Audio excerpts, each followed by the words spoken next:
Żewġ nisa waħda mill-Kolombja u oħra mill-Venezuela ingħataw sentenza ta' 6 xhur ħabs sospiżi għal 4 snin wara li wieġbu ħatja l-akkużi ta' żamma ta' burdell.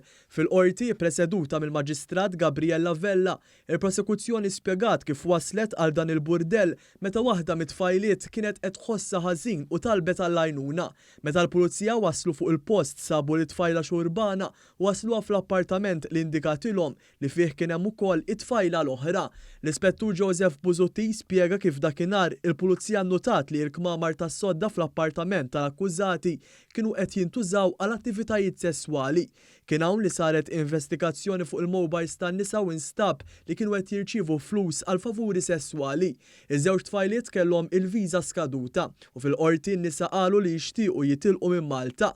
Fis-sentenza tagħha l-Maġistrat ikkunsidrat li ż-żewġ nisa għandhom fedina penali Maltija nadifa, ikkoperaw mal-pulizija u ammettew l-akkużi fi stadju bikri, kien għalhekk li tagħthom sentenza sospiża u multa ta' 50 euro. Indjan ta' 31 sena nata sentenza ta' 2 snin ħabs sospiżi għal 4 snin wara li tressa l-qorti akkużat li ħa ritratti u filmati ta' tfajla Maltija waqt li kienet qed tbiddel f'changing room ta' ħanuta l-ħwejjeġ.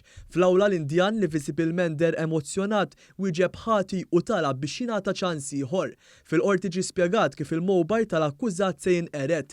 Il-Maġistrat innutat il-fedina penali Maltija nadifa tal-Indjan u kif dan ammetta fi stadju bikri u se jiġi deportat minn pajjiżna.